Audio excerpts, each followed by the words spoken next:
All right, I think we live. What's up, everybody? It's KG.codes, aka Kelvin. I'm back on here again for this is the same coding challenge I did last time, but this time I'm doing like a part two. So a little bit something different than I done before, where I'm gonna do a part two of the same coding challenge, but I'm just gonna be looking to do a different solution than I did last time. So this was like the last one I did, probably like 10 days ago now.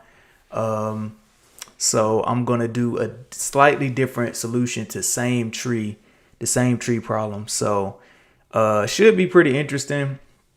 If you're interested in these kind of coding challenges, they're usually done with coding interviews for big tech companies, mid-sized tech companies, some even small and startup companies.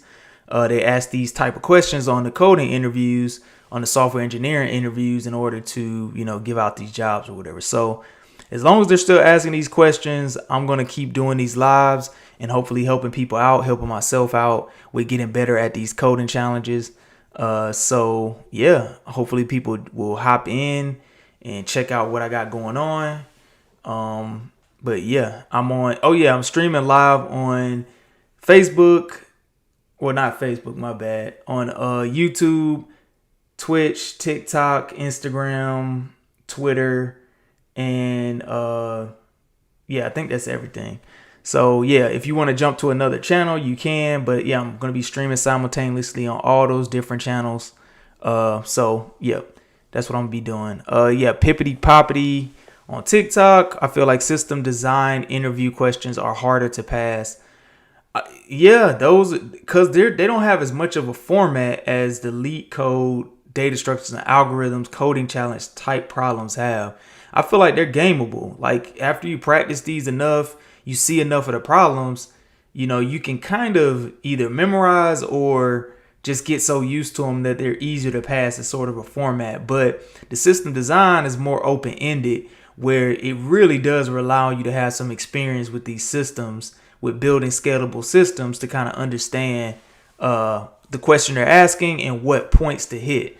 You can practice it too. Like there's stuff like system design. What is it called? Yeah, there's algo expert, and then I think there's systems expert for system design. So there's ways to study it too, to kind of make it more formulaic. But for the most part, it's a lot more open ended. So I could see where you could say system design is harder than coding challenges in a way. But coding challenges are tough because if you've been building scalable systems, then you're gonna know how to pass a system design interview because you've been doing it. LeetCode, you actually have to go and practice it a lot of the times, even if you've been working a professional software engineering job for years. Like for me, for instance, like I was working for probably like 10 years straight, and I had to still practice these problems once I decided I wanted to start to go for like big tech jobs. And yeah, so that's where I was at kind of in my career. Like I kind of came to fork in the road where it's like, do I want to get to these big tech job level offers, or I want to kind of stay where I'm at? And so the gateway to that was these coding challenge style problems.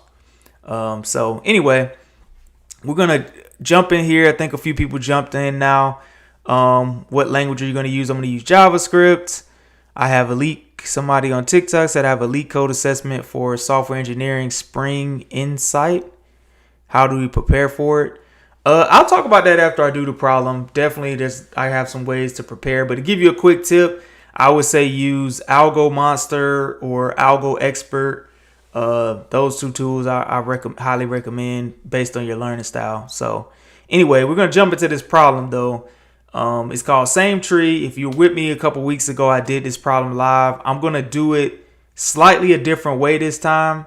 So basically I'm going to show you the solution I did last time, and then I'm going to do it slightly a different way to show a different way to kind of tackle it that may be cleaner to understand for some.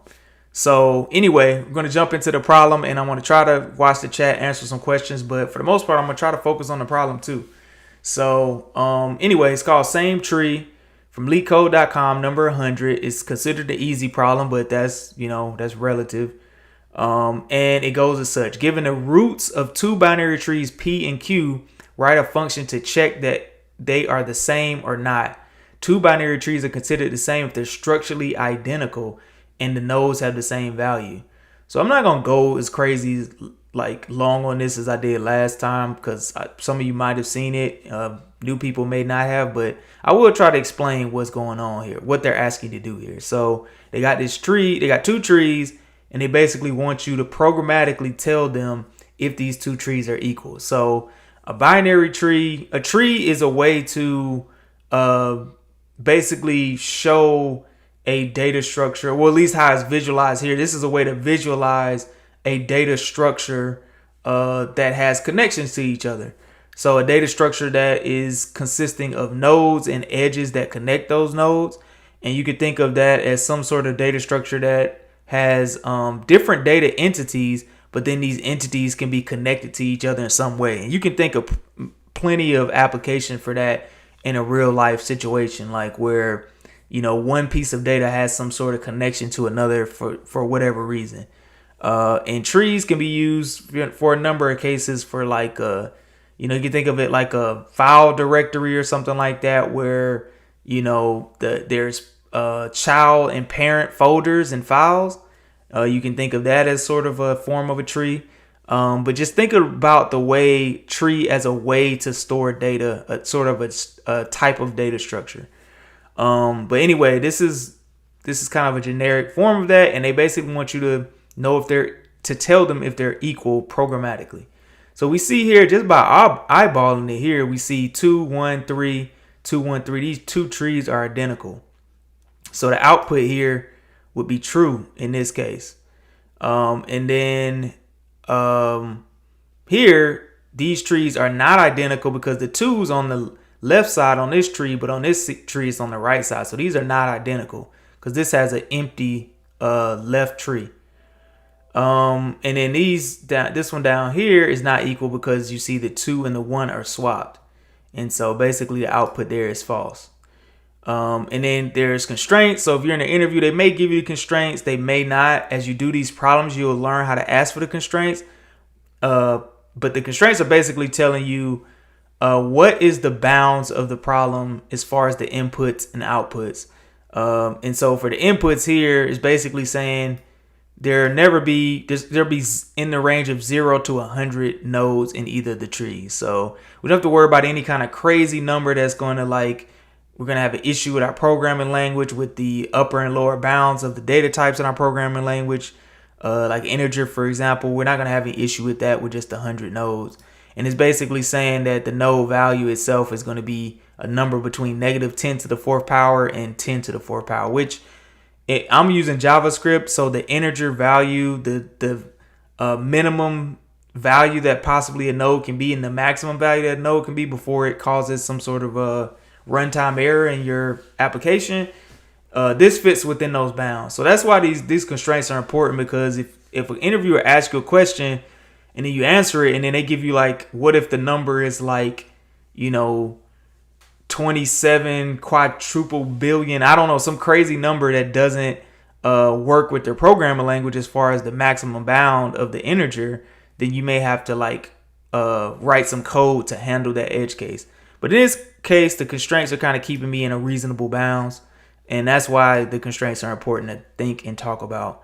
So anyway, I see people in the chat are already kind of talking about solutions here. But basically, for people that are just jumping in, we need to write an algorithm to say if these two trees, on this tree on the left and this tree on the right, are they equal trees? Not equal in this one, not equal in this one. Of course, there's 2 and 1. And it's equal, like this first one's equal. These are just examples, right? And so I need to write an algorithm to be able to do that. So I did this like 10 days ago whenever I did my last live. So I want to show that solution that I did before, and then I want to work on an alternative solution. That's my whole point of being on here tonight. It's not to just do a whole new one, but just to show that there's different ways to do the same problem. So I'm actually going to slide over to the code of the one I did last time I was on here. And so the important thing is that this is just a comment at the top that LeetCode gives you of what actually a node is. So how do these look in code? Because we need to transform this to some algorithm. So this node 1, 2, and 3, these nodes what do they look like? And so this is the JavaScript function, or really we could call it a class, of what a tree node looks like. A tree node has a value, it has a left and a right pointer. So the value would be the 1, and the left and the right pointer would be a pointer to the 2 legs of the tree. Binary trees either only have a right and a left leg, or a right and a left edge to them. And so that's basically what this function, what this class is consisting of. Every tree node will have a value in it, a left and a right pointer to their next node in the tree, their left or right node in the tree under that particular node, connected to that particular node. So you could think of it as a tree branch or a leaf of the tree, or you could think of it in a number of different ways. But it also scaffolds out the problem for you. LeetCode does, and this is what I actually had did last week. So this is a recursive solution to solve this problem. So I'm gonna go through it line by line of what I had to do, and I'm gonna explain it first of what I have to do. So if you're in an interview, you would need to explain what you're gonna do before you do it. I already did this a couple weeks ago, so I'm going in a little bit of a different order, but just bear with me. I'll explain it, and then I'll do a completely new solution as well. So anyway, the solution I used was recursive, and what I decided to do is I'm going to process the nodes from top down, because P and Q is going to give me the root. It's going to give me, like you see here in the problem definition, that P is a tree node, Q is a tree node. Which tree nodes are they? Those are going to be the root of the tree. So for P would be this root of this tree, and Q would be this root of this tree. So the value would be 1, the value would be 1 for this one, and the left and the right would be pointing to these 2s and 3s on both sides. So that's the entry point of my function, is what it getting passed in these 2 tree nodes. So and I need to return a Boolean, which is true or false, to whether or not it is the same tree. And so what I decided to do is take those 2 tree nodes and start processing them. And what I want to do is determine whether or not they are at each node. I want to determine if they're true, if they're equal to each other or not. So I'm going to compare each node to the other node of both trees at the same time. So I'm going to start at the first one. Are 1 and 1 equal? Yes. Then I'm going to go down to this one, and I'm going to say, and on this side, I'm going to go down to this one. I'm going to say, are 2 and 2 equal? Then I'm going to go over here to this one. Are 3 and 3 equal? And then once I try to go beyond there and I find that I can't go any further, and that's all equal, like I can't go any further equally on both trees, then I will actually return true, that both trees are equal. And so programmatically, I can do that. Is actually the first thing I can do is check if P and Q don't exist. That means that I didn't, like both of them, like both these trees are empty. Then I can just basically say they're equal, because empty is actually equal. Like if both trees don't exist, then they're equal. So I can just return true immediately there. And then here, if one of them are not empty, because I'll skip this if one of them are not empty, like one of them actually has something in them, or both of them do, then I actually will check using this symbol here. Basically says, if this is null, then don't access this value. And remember, value up here is just whatever numbers inside of my P or Q. And so I'm going in here and I'm checking if P exists. That's what that question mark means. It says, if P exists, give me the value. If Q exists, give me the value. And if I do have both values here, I'm asking, are they equal to each other? This is what this if statement is asking.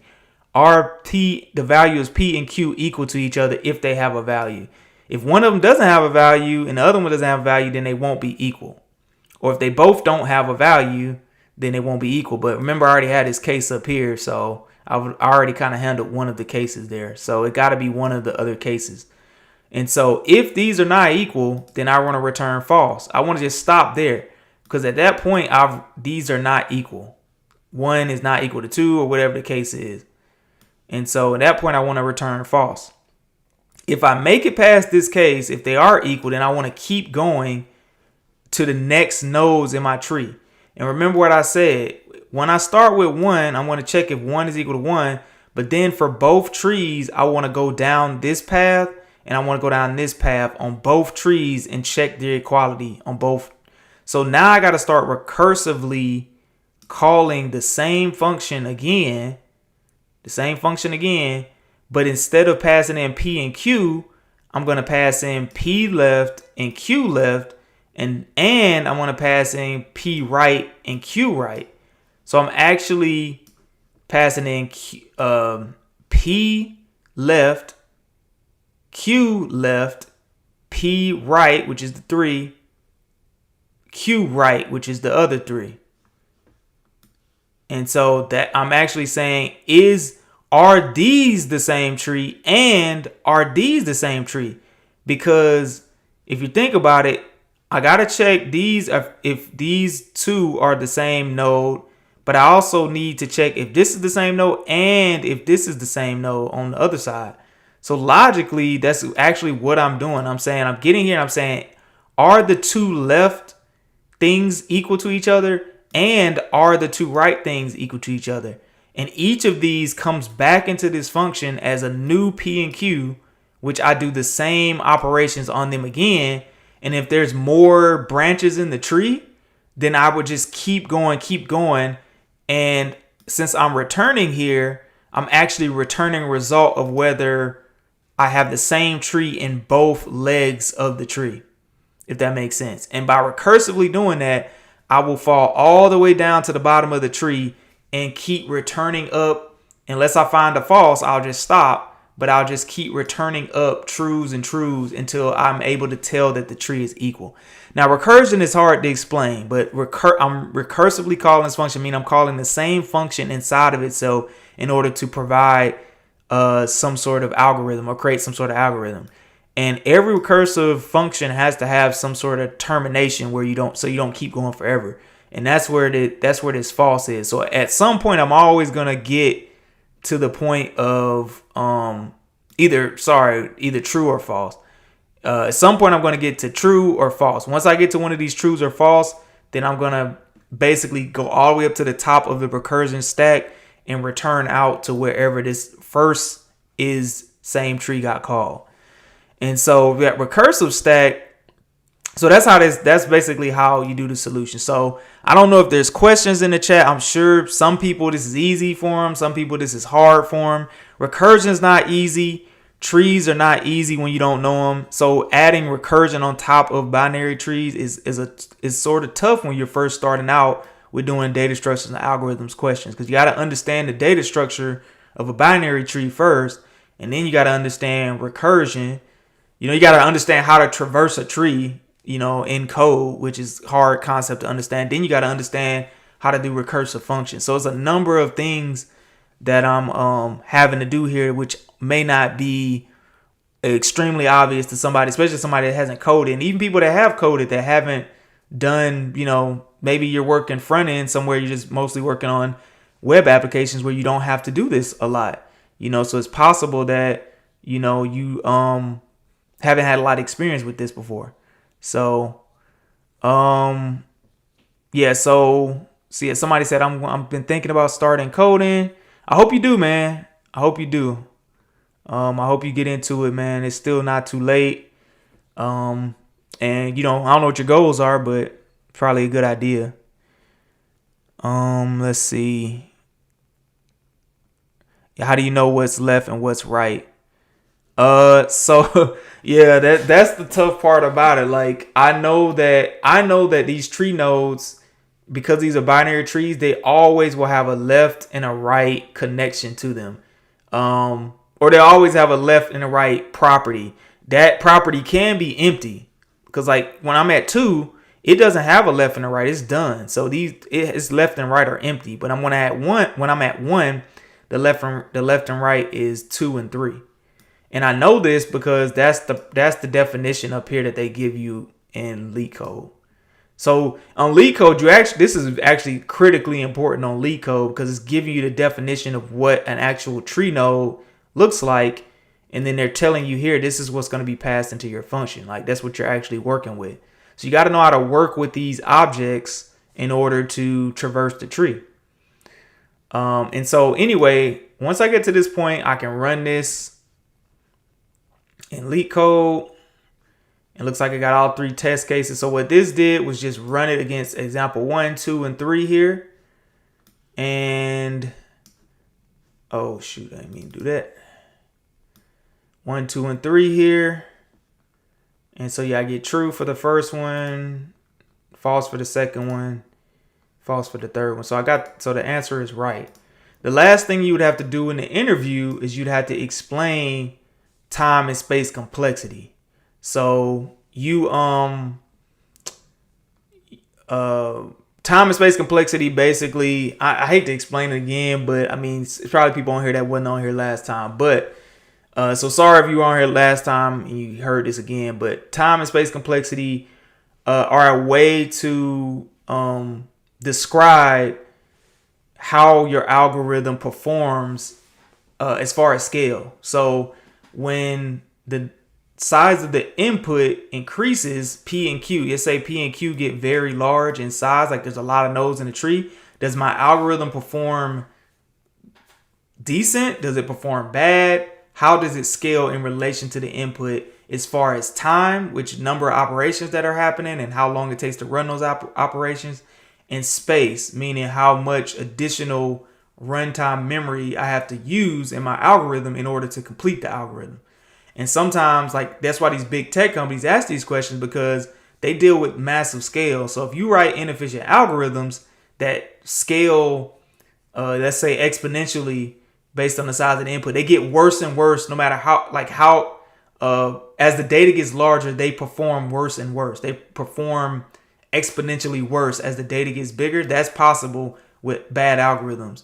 And if that happens, then that's when you have crashes. That's when you have issues. That's when you have to spend more money on servers and scaling the servers. And you know, worst case, you have a crash. Best case, you spend too much money.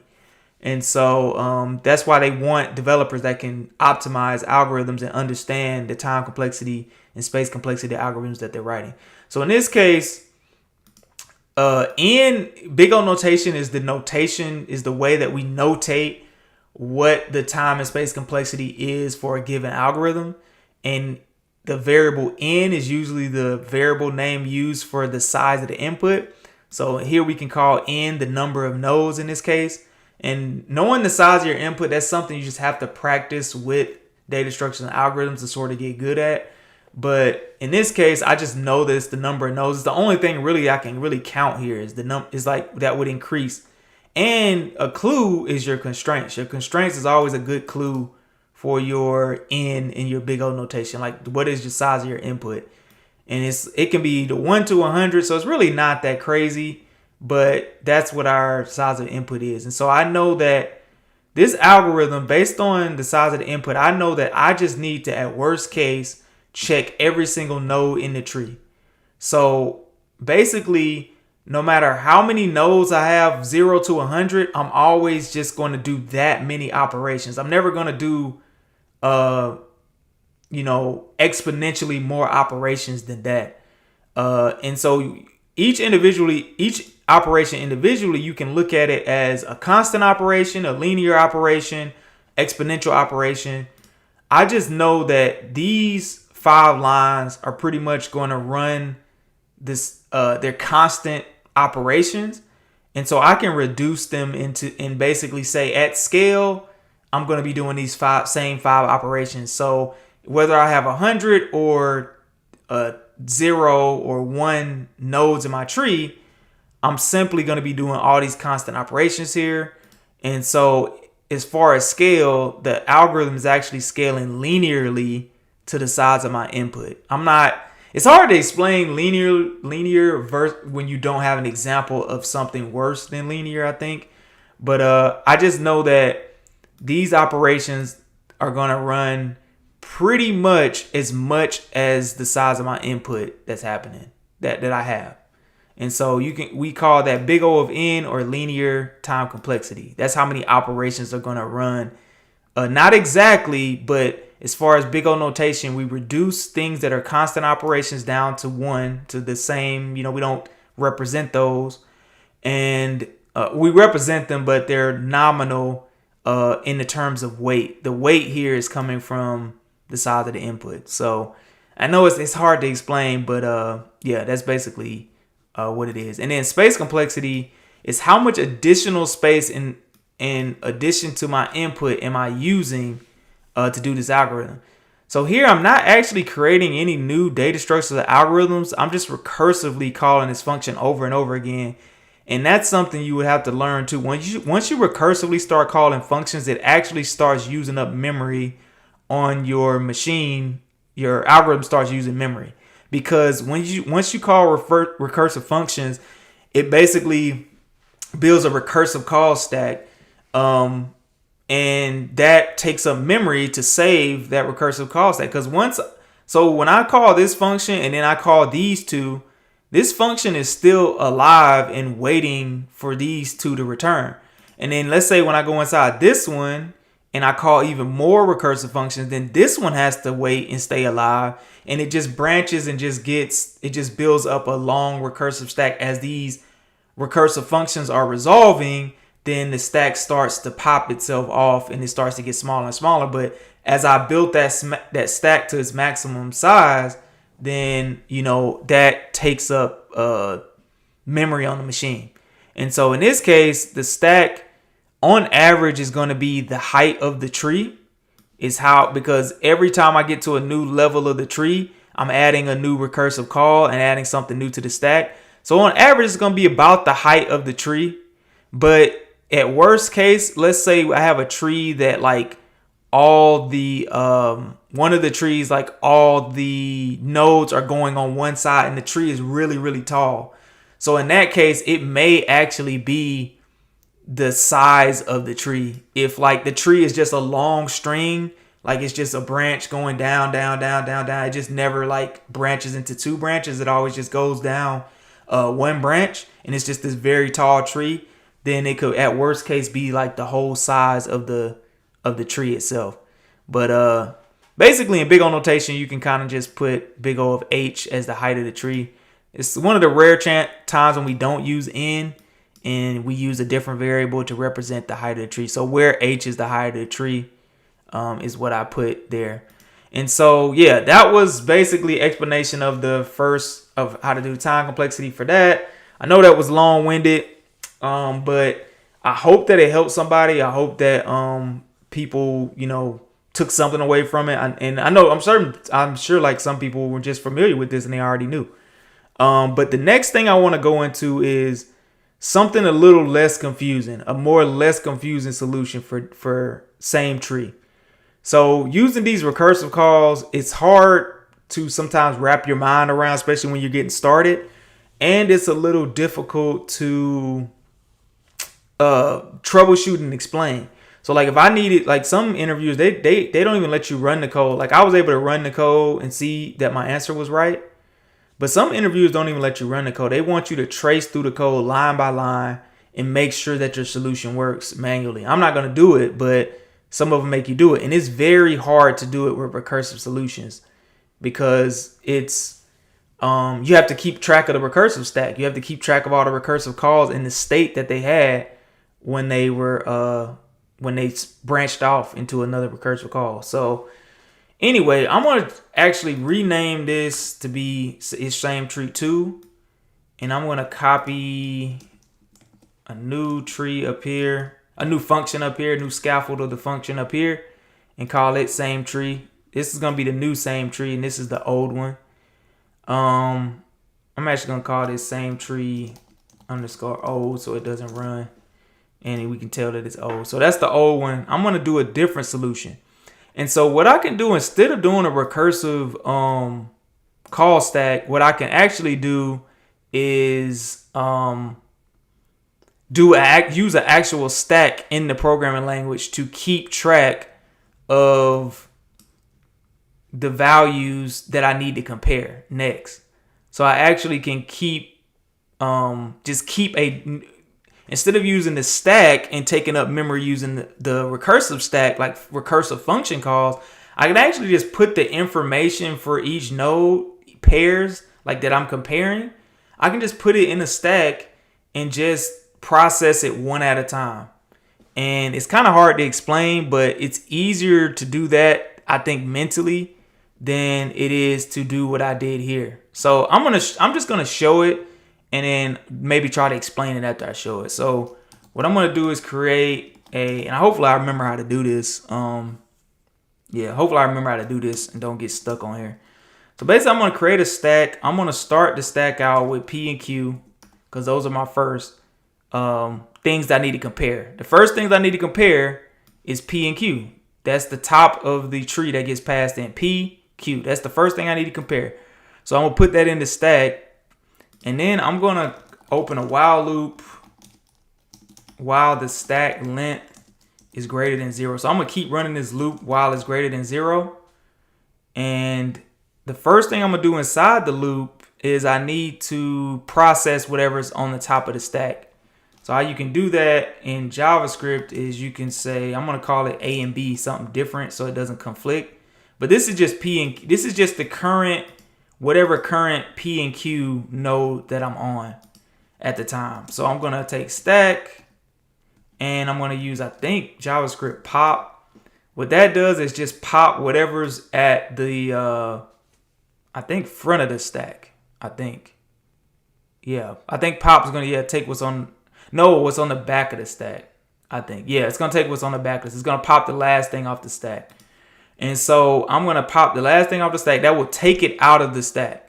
And that's basically like the recursive calls. Like when I'm done with something, it takes it off of the recursive call stack. So now I'm actually going to check these two nodes to see if they're equal or see what their state is. So I'm going to say if, let me think. So what do I want to compare first? If A and B, let's see. I think I want to return false if. So I know if I want to do the same thing I did last time here. This thing. I want to do this thing. So I'm going to copy this up here. But I might want to do more than that. But I'm going to see. So I'm going to copy this here. I'm going to say if A value is not B value, then I want to just go ahead and return false in that case. Yeah, that's what I want to do. In that case, I would just want to return false. And I also want to return false if if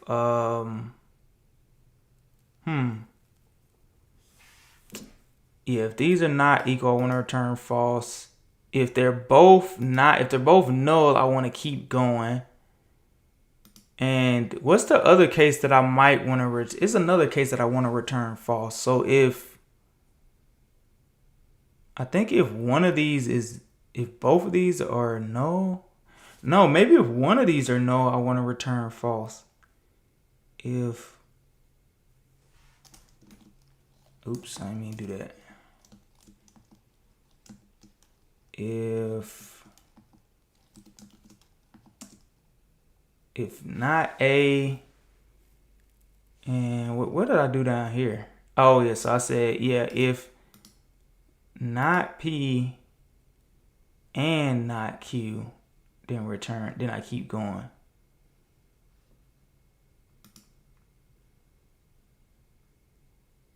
And if one of these is not equal, then I want to return. This might be right. Yeah, so if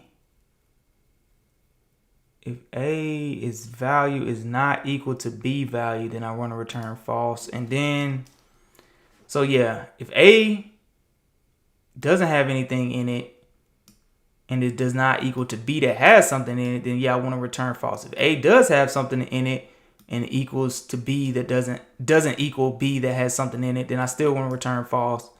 And even if B doesn't have something in it and A does, or even if it doesn't, if they're not equal, I want to return false. Otherwise, I want to keep going and I want to actually push onto the stack a dot. Oh yeah, so I only wanna get to here if both A and B have something in them. So basically, if A and B, if A and B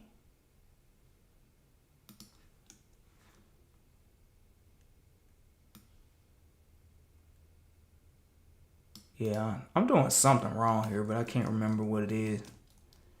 If A, maybe it's if A or B. If I don't have A or B, then I want to return false. That's why I feel like I remember it being something like this. If I don't return A or if I don't have A or B, then return false. And then do the comparison and return false. But if I do have an A or a B, then I want to do the check. Yeah, I don't like that. Something's wrong with that. But anyway, I'm just gonna keep going here. So I know if I don't have A or B, then I put this in here. But yeah, then I'm gonna push into the stack A value, and then oh my bad, A left, and then B left. And I'm also gonna push into the stack A right, and then B right. So basically what this does is it just keeps going. It puts in A right, B right, A left, A left, B left, A right, B right. It just pushes them. I don't know why it keeps doing that. Pushes them into the stack. So let me pushes these into the stack. And then if I get outside of the while loop, then I actually want to return true. Because if I never get to this point of this being false, then that means everything always equal. And so that means I'm good. That means I should return true. This is the same tree. But I didn't have to call it same tree again like I did down here. But let me go through this line by line and see if I got an issue. So I'm going to start by introducing P and Q into the stack. Then I'm going to loop through the stack while it's greater than 0. And then I want to pop off the stack every time I start and put the values into A and B. And then if A value does not equal B value, then I'm going to return false. And then I want to push A and B, A left and B left into a stack. And then I'm going to push A right and B right into the stack. And I'm going to go back up here again and pop off the next thing and process it. And I'm just going to keep putting these things into the stack and checking them until I get completely done. But the case I want to check is if one of these is, I guess what I don't want to get, if I get here, if both of these are, yeah, that's the thing. If both of these, yeah, maybe I need to actually put around here is like if A and B, because I don't actually want to do this unless I have both of these. That's what I think I need to do. Because I don't want to push in the stack if both of these are null. Yeah, so if both of these are null, then I actually just want to stop. I don't want to do this. So yeah, so if both of these are null, then I won't actually go in here and I'll hit this state and then I'll skip, but I won't push anything and I'll just start the loop again. So yeah, I think this is fine. This looks good. So yeah, if A and B, then I want to do this. Otherwise, I want to just return out. So I think this is straight. Yeah. All right, so ran over the code. Using the interview, what you want to do is at least go over the line by line like I did and try to make sure that you doing what you think you're doing. This may not be right. I'm not sure. Kind of get confused. So we'll see. And sorry, not reading the comments. I'm just trying to basically trying to compare. So I'm basically trying to focus and make sure I get this right. Cause yeah, it's definitely you get confused, man. Like no matter how long you do these, like you can just get in an interview, especially in an interview under pressure. You can just get so confused, man. Like with that pressure on top of you, and I'm doing this in front of y'all, and that's a little bit of pressure too. And so that's why I do these, because it helps me practice and helps me kind of get on track. So anyway, I'm going to try to run this and see if I was on the right track. Yeah, I mean, I got them all right. So I don't know. I think I did this way different than I've ever did it before. I had to kind of do this off the cuff this time because I couldn't even see. That's why the memorization really doesn't, it can fail you. So you kind of got to like be able to problem solve and troubleshoot through it. You can't just remember all the solutions. So anyway, I got to the point where, yeah, I got for the first one, true, second one, false, third one, false. And so that's right. Time and space complexity, how did that that's pretty much the same as it was in the old solution, because the reason is when I call this recursive stack, this is building a function stack, which is very similar to the stack that I'm deliberately creating here. And I just keep pushing stuff to it. So I'm just pushing to the stack and then processing it. Here, I'm just calling new functions which are getting processed. But it's a similar amount of data that's having to be added to memory as far as big O notation. So it's actually, the big O notation is actually exactly the same. Like, on average, it's big O of H. Worst case, if the tree is really tall, it can be big O of N, but probably the answer you give to an interview is big O of H, which stands for the height of the tree, where H is the height of the tree. And then the amount of functions that I'm doing as far as time complexity is pretty much the same. I'm doing a while loop here, but basically this stack is always, the amount of operations here is always going to be about the same as the size of the tree. So if the size of the tree is 1 billion, it'll be 1 billion times however many operations I'm doing here. But since these are all constant operations, they basically reduce down to they become nominal in the sense of big O notation. So, and hey, somebody jumped on TikTok. Hey, appreciate you joining. Greetings from Germany. What you doing? Doing a coding challenge. Appreciate it, Jan. I didn't. Somebody said something racist. I'm gonna skip that. You have an edge case.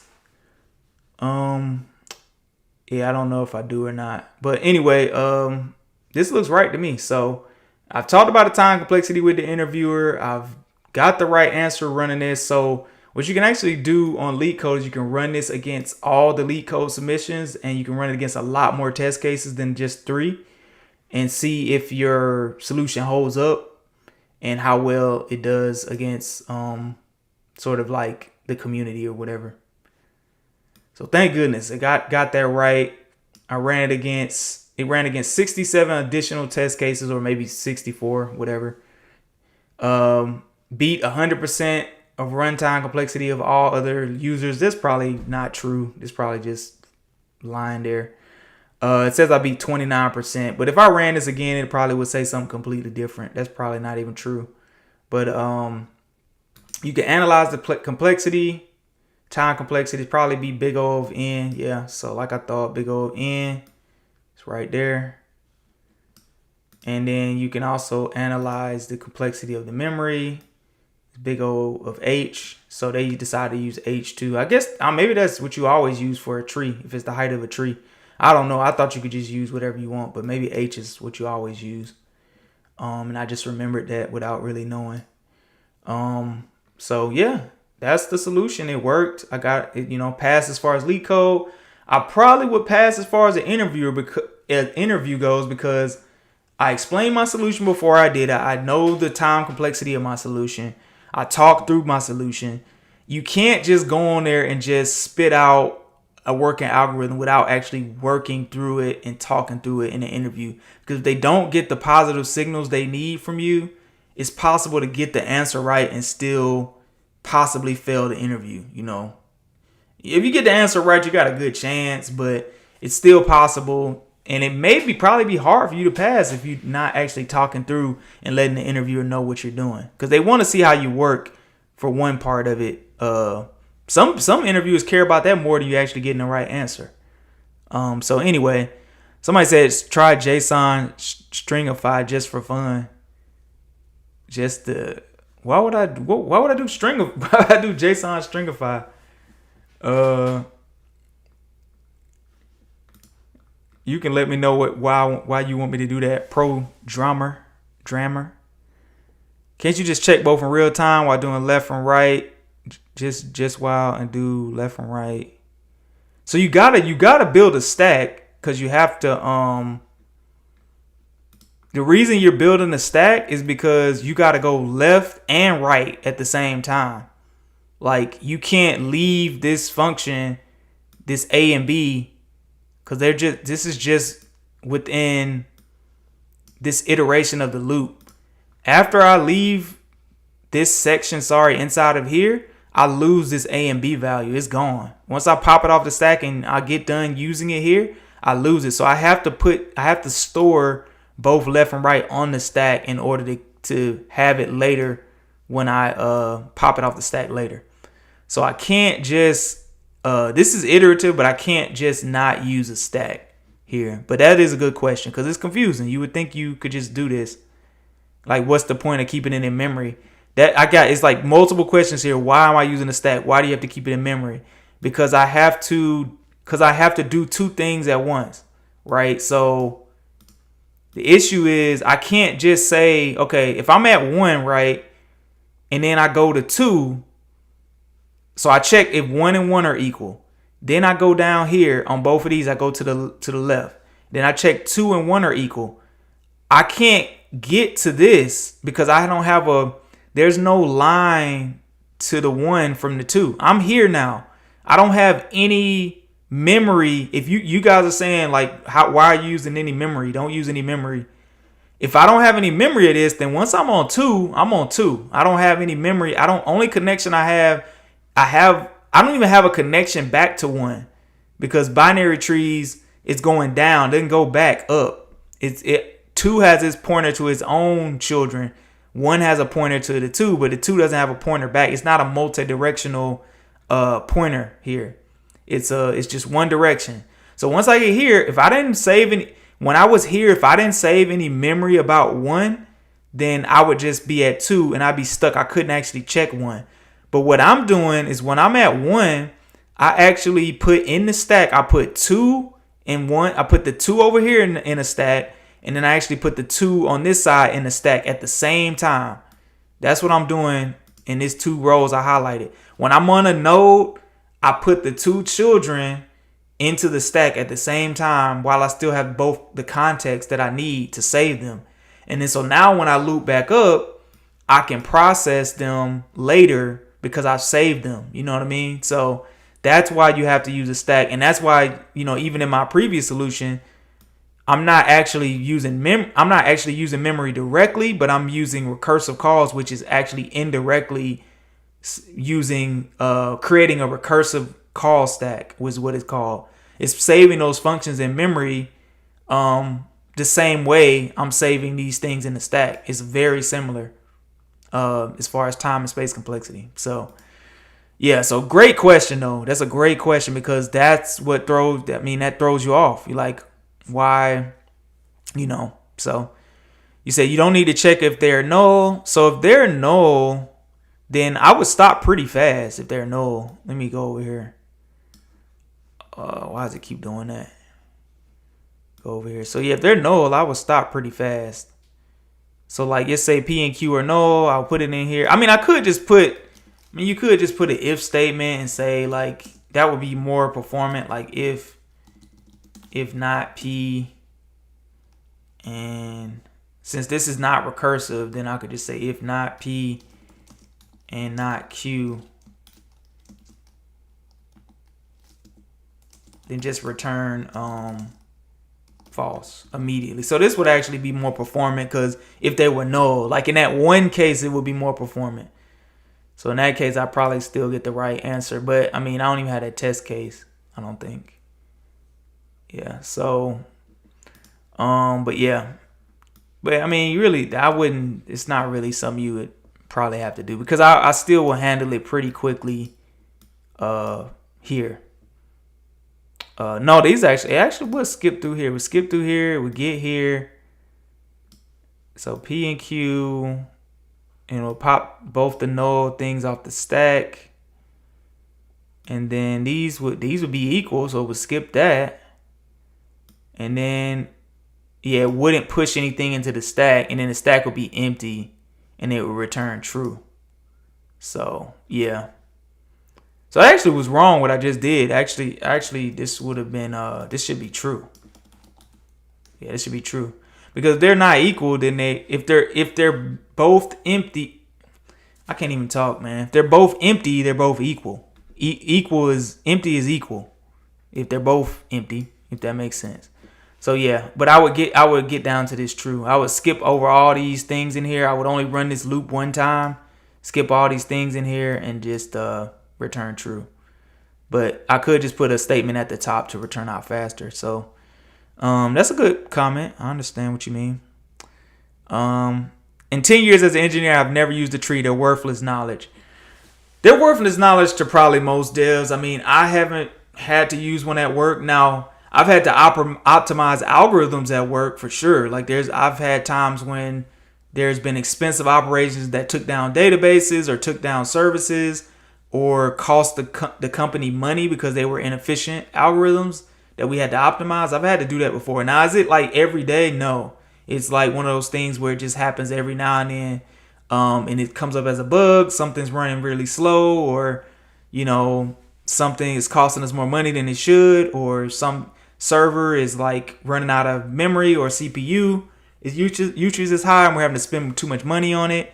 But as far as like using a tree every day, I haven't had to. But some jobs may warrant using a tree. Like I think about the Facebook graph. Like I'm thinking that the connection of friends to nodes and different edges between different friends. I don't know how Facebook does it, but I'm just thinking that there are use cases where a tree comes in handy. It's just not, I wouldn't say it's super relevant, but there are relations between this data structure, as far as is just a simple representation of pieces of data that have connections to each other, that have references to each other, and that definitely happens in real jobs at times. But I know a lot of people that's been like 10 years and never had to touch one. So it's a game, man. It's an interview game. And so to that degree, they're trying to test a certain thing out of you as far as optimizing. But in the means of that, is the means, does the means fit the end? Whatever the expression is. I don't know. I think it's up for debate. I know a lot of people don't like these style questions. I don't really like them. I just do them because, there's a certain type of interview that I need to be able to pass in order to get the kind of offers that I want, and that kind of offers that I've been able to get since I've started learning these. So it's kind of like a necessary evil.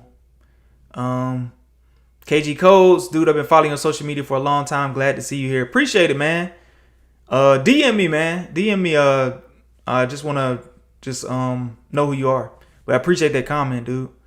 Surely recursion is better for this. So I actually did recursion like 10 days ago. So I'm just back on here just to do the iterative option. But yeah, you're right. Like recursion is good for this too. So I did recursion.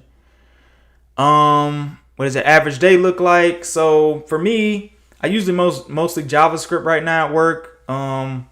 Sometimes I'm using other stuff like Java on the back end. SQL sometimes when I'm looking at database stuff. It just depends on the day. But basically, I'm a principal software engineer, so I'm like one level above senior, at least at my company, and a lot of companies have that sort of hierarchy. And so as a principal, I'm doing less day-to-day coding and more architecting solutions and more like problem solving. And I'm trying to work usually across multiple teams versus just when I first came in as a junior software engineer is mostly like I'm working on a single team. I have a manager. He gives me coding tasks and bugs and features, and I just do them within the same projects. But now, like day to day, I'm usually looking through other teams' projects, my projects. I'm looking at issues across, a lot of higher range across the company. And, sometimes it's focused in a certain area of the product for sure. But most of the time, I'm trying to figure out how to empower other devs, to complete initiatives by doing like a lot of the early architecture and solutioning work. So that's kind of my level. And also like, working with other tech companies to drive like even tech industry initiatives forward. I was like excited this year. I was able to, I guess it's out there now, but I don't know. Can I announce this? Yeah, I mean, it's on a public forum, but, like I help Google. I work with Google to help with the storage partitioning. So like, Google's doing a lot of stuff with like third-party cookie blocking and stuff like that. So I submitted a proposal to them to help open up some use cases that were needed before they started blocking third-party storage and cookies and stuff like that. So I won't go into that. It's kind of boring, but to have that level of impact was really exciting for me. To be able to like work with Google and actually have them accept something that I presented, as a principal software engineer, and actually see it in Google Chrome working and like saving customers money and features still working. Like that was pretty exciting. So that's a long-winded answer for like what my day-to-day looks like. I'm working on all kind of different things, but I'm trying to just have the most impact across the company as possible. I see. Thank you. I'm a comp sci major and just very curious about the day-to-day.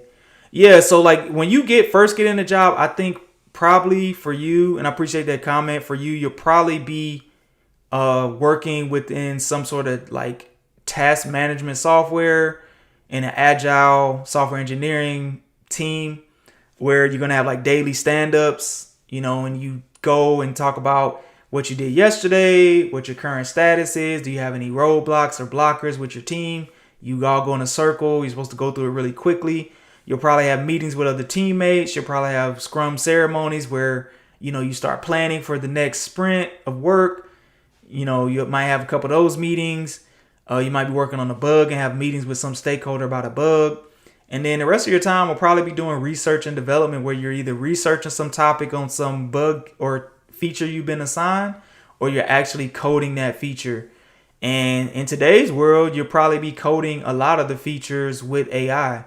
Cause since the last few years, I mean, most of the AI takes the first shot at most of the code I write. It's going to take the first shot. And I usually only jump in and code if there's just something I feel like it's struggling with and I can just do it faster. I'll jump in there and do it. If it's like not really understanding my prompts, but it's getting better and better. So a lot of times I'm reading a lot more code than I'm writing, which always was the case. I think we always, even before AI, read more than we wrote. So yeah. What are you on about? What platform you on? I'm on all the platforms. I'm live on all the platforms at the same time. I'm talking about the day-to-day for a junior engineer and then versus like a more senior or a principal engineer. That's what I was talking about. So I appreciate that question. I'm switching from Lua to how did you skip staff engineer?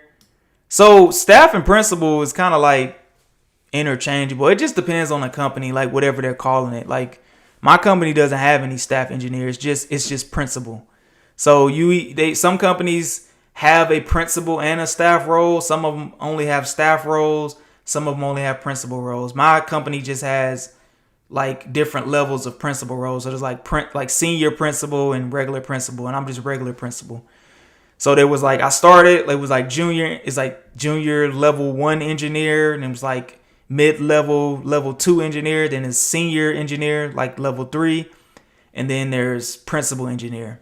And then there's like senior principal, and then you can go into like distinguished engineer and all that kind of stuff. So it depends on what company you're at and what your company calls it. But I would probably say for the most part, staff and principal naming labels are pretty interchangeable at most places. So we're actually covering trees in Java right now. Oh, okay. Yeah. So, and you know what I forgot to do is put the dang prompt at the top of the screen. But I'm sorry about that. For people that probably messed people that were jumping in up, they probably like, what the heck are you doing? But anyway, anybody jumping in now, I'm done with the problem. I didn't mean to keep it down here, but I'm done with the problem, and I just was answering questions, mostly from TikTok. It looks like there's some on YouTube too. I would be interested in JPA implementation of Hibernate. You good in that? I would be interested in the JPA implementation of Hibernate. I'm not familiar with that. JPA implementation. I heard of Hibernate, but I don't know about the JPA implementation. So I'm not too familiar with that, but I could get familiar with it, but that's not something I'm working with day to day. Can you mentor me? Just DM me, man. Jaden, DM me, and just ask me whatever questions you want. I can't do any mentoring, but I definitely, for anybody on here that has questions that I can't get to or I'm just not seeing, please just DM me and just ask me the question. Like, I answer questions for free. I answer all the questions I get on any channel.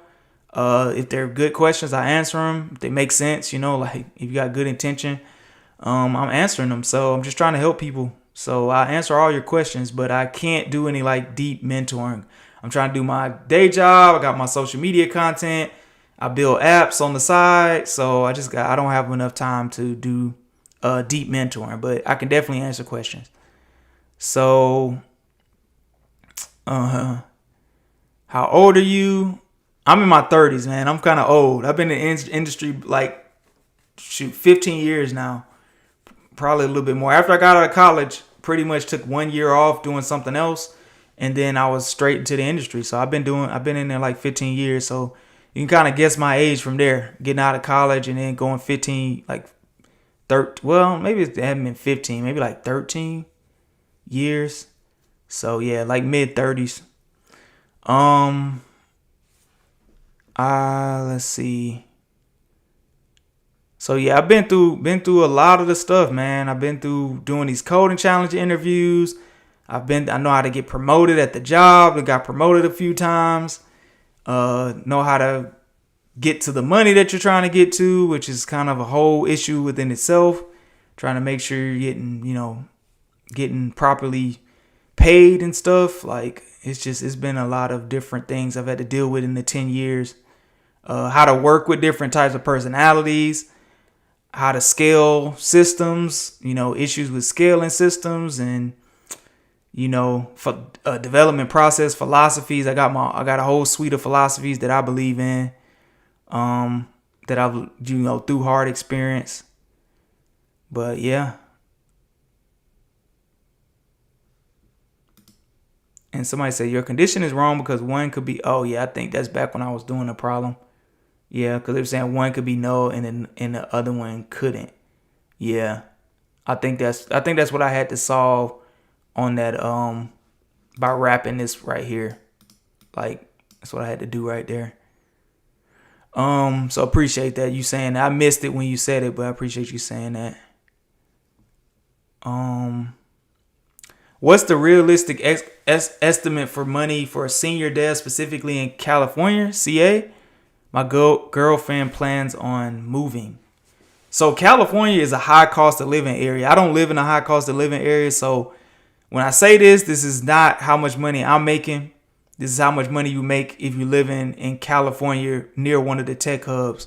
Silicon Valley, San Jose, what are all them cities, man? San Francisco, West Coast, man, just has a higher cost. But I mean, you could definitely total comp salary wise, senior dev, you'll probably be in the high 100,000s, maybe little under 200,000 as far as base salary. And then depending on what company you go to, if you go to a big tech company, they might give you like 100,000, 50 to 100,000 worth of RSUs, which is restricted stock options. So if you add that to your total comp, then that will put you almost at like 250 to 300,000.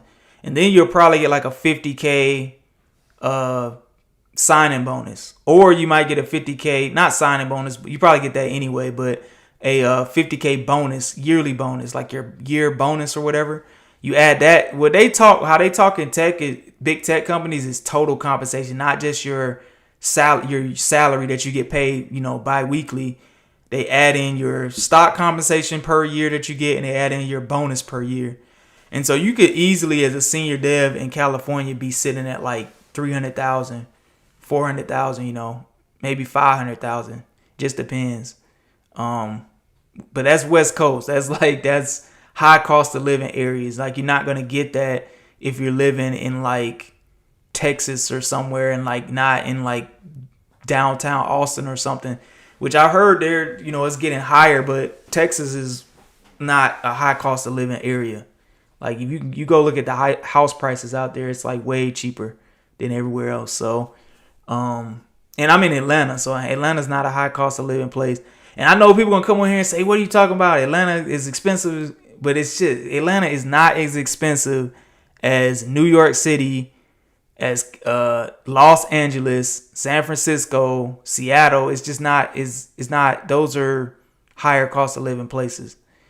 And so they pay more money out there. And like, yeah, you go to New York, you get paid more too, but you're gonna have to pay so much. Like, a little apartment may cost you be like $3,000 or $4,000 or whatever for a little apartment. And if you want an actual nice house, you're talking $1 million plus, like $1 million at the low end. So, they're paying you more, but you also spending a lot more of the money. So it's like, it evens out. So, but yeah, anyway. And one thing I'll say, like, if you want to really get to higher money, aim for public companies, publicly traded companies, because those companies can give you stock options. So, or give you stock options or RSUs, and restricted stock options, which means you have to wait for them to vest. But once they vest, they just want you to stay there at the company for like a year, and have a vesting period. So you just can't just get the stock, sell it, and then just leave. Like, you got to stay there for like a year or two. And they may spread it out over 4 years. They may spread it out over a year and give you a new one every year. But yeah. So anyway, yeah, Alyssa, jump into dev. Like, you definitely can still make a decent living there. That's what I'll say. A decent living. You can make a lot of money. Yeah. So programmer said 550K to 180K. Without RSUs. So if like just base salary, you can be, it depends on how you perform in the interview too, because they're going to scale you by that. If you're a high performer, you might get up as a senior. You might be able to get closer to 200, but you'll probably be at like 150, something like that. Maybe 170, 60 as a senior. Now, that's not a junior. That's not mid-level. That's like senior. So, but, you got to take all these, like, levels, FYI, levels.fyi.com. Just go on there. It'll tell you what everybody's making in every state and all that stuff at these big tech companies. And I'm talking, these are the big tech companies. These are the ones that are publicly traded companies. They're the ones that pay the most. So as you start going to smaller companies, or you start working at, like, if you work at like Walmart pays good, but Walmart's not going to pay their tech teams as much as a tech company will pay them. Like, some of these like Netflix is a tech company. Walmart is a retailer. They have a big tech department because they're a huge company. They're one of the most like profitable companies in the world. So they can pay their people, but there's tech. There's like OpenAI is paying these people like millions of dollars for some of these data scientists and engineers and stuff. But so they're like, it's just scales to what money you can get based on the place you go. So anyway, I got a hard stop at 9:00. I got something to do, unfortunately, but I appreciate people jumping on here. Please follow my account. DM me if I didn't get to your questions. It's kind of hard to answer everything across all the channels, but please just DM me. And we can have our conversation. I can answer your questions. I'm on all the different channels. Follow me. I post tech content and programming content and industry content every couple days. And so yeah, follow each other, connect with each other. I appreciate y'all for jumping on here every time. And yeah. So I think yeah, I appreciate it. Yeah, I was just reading one of the comments, got distracted. But yeah, I appreciate you guys jumping on, and I'll see y'all in the next video. Yeah, please connect with me.